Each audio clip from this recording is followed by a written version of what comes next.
Welcome to part 2 of Dementia Friendly at Work in the age of social distancing. We're going to talk today about the signs and symptoms of Alzheimer's. In the previous segment, we talked about the different types of dementia. Now we're going to talk about the signs and symptoms of Alzheimer's. My name is Carol McAfee. I am an LPN, a certified dementia practitioner, and a certified Alzheimer's disease and dementia curriculum trainer. I work for Community Nurse Home Care. Community Nurse Home Care has been around since 1916, so we're pretty well established. We are an independent and not-for-profit home care agency. Our mission is to provide compassionate, personalized health care.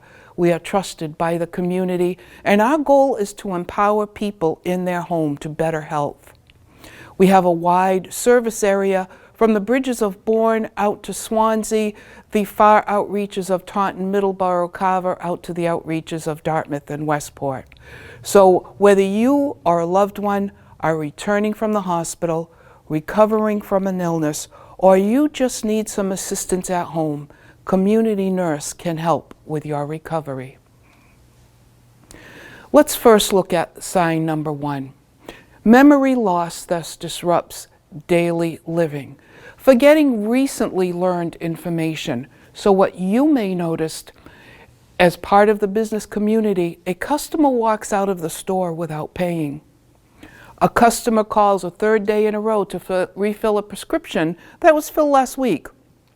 Or a member of your faith community looks to his spouse to answer questions he may have answered.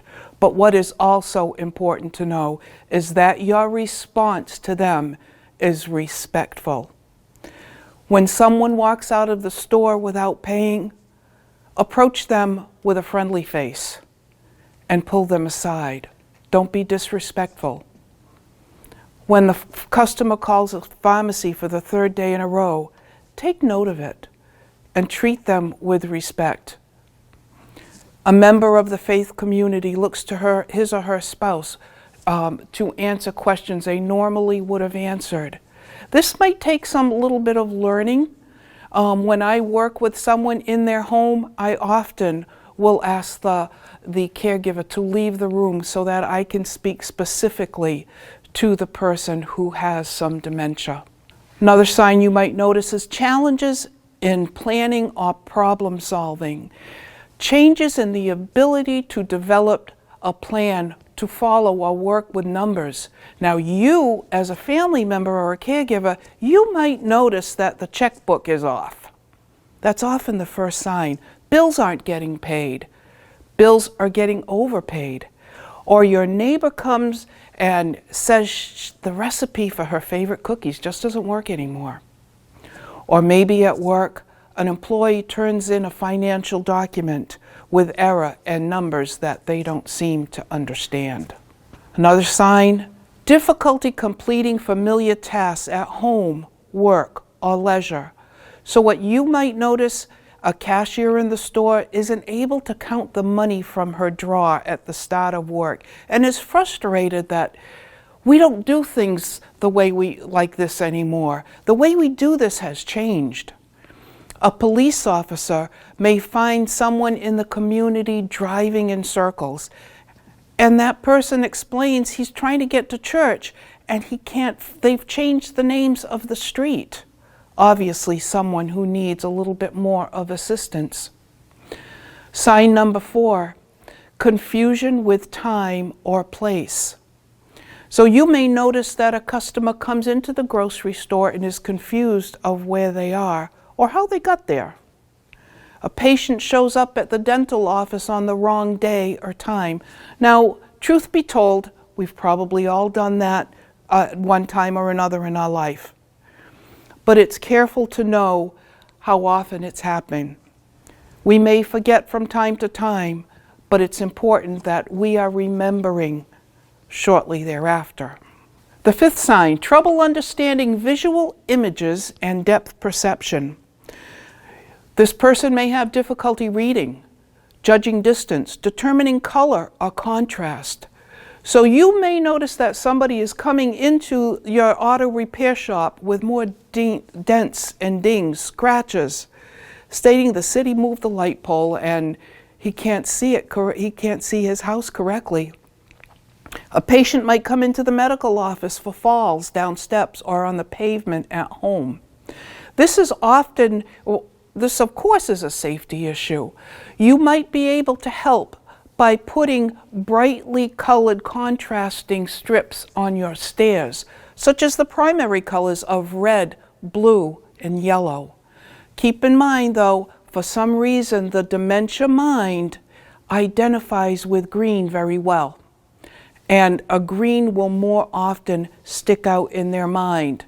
So for folks who are having trouble going up and down the stairs, try your green tape on the edges of the stairs.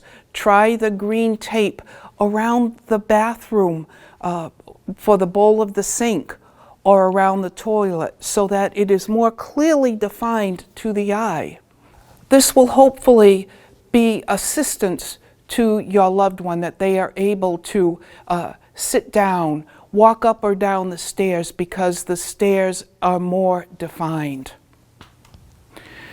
Number 6, new problems with words, speaking or writing, trouble joining or following a conversation or with vocabulary. You might notice in the situation that someone who was not raised with the English language and has learned to adapt to it is now reverting back to their primary language. In this area, often Portuguese or Spanish. You may notice that a person comes into the bank and has always been independent, asks you as the bank teller to read the documents to them. A drugstore customer points out that he or she needs and wants that stuff over there because she can't think of the word. I'll often ask folks when I am in the home and doing a memory loss assessment, I will often ask them, "What do you call this?" while pointing to my watch. And they might, I have had people respond, "Well, that is a watch clock. That is a wrist clock," often avoiding the term watch. Sign number 7, misplacing things and inability to retrace your steps. Things in unusual places, cannot backtrack to locate. Now folks, everybody goes out of a room sometimes and can't remember why they went into the other room. But when you retrace your steps, oh yes, that's what I was going to get. It's when they can't return and retrace those steps, such as in the store, a customer may set down their wallet and they cannot find it, but they accuse you of stealing it. A customer leaves the county office and leaves all of the paperwork behind.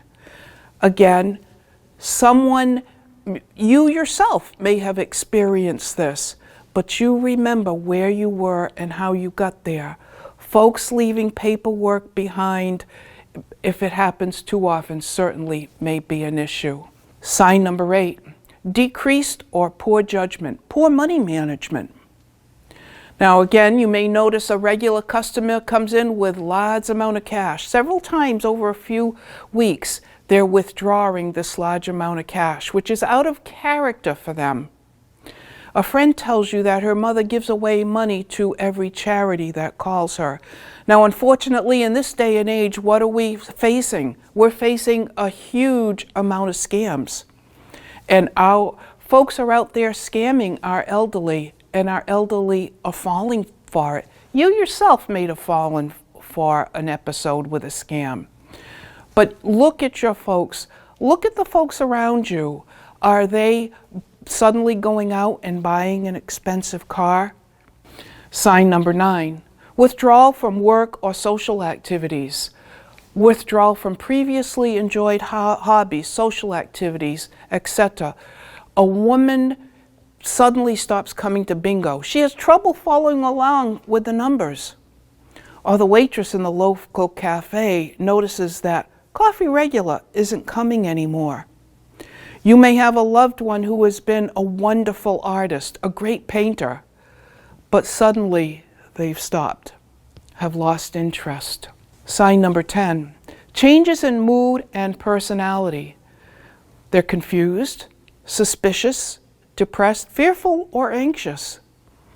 So you may notice a woman calls the police because she believes someone's trying to climb in those windows. Someone who's been easygoing seems angry every time he comes into the store. So thank you for being with us today. It was good to be with you.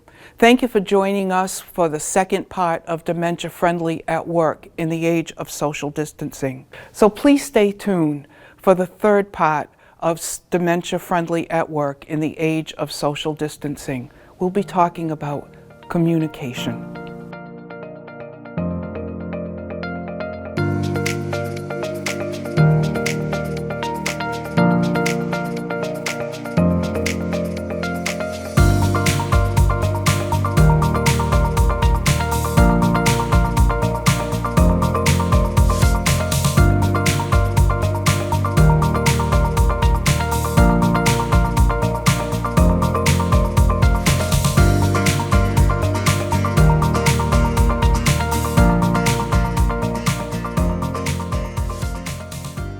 If you would like more information on dementia, please join me once a month for half-hour Zoom session where we will do a question and answer period.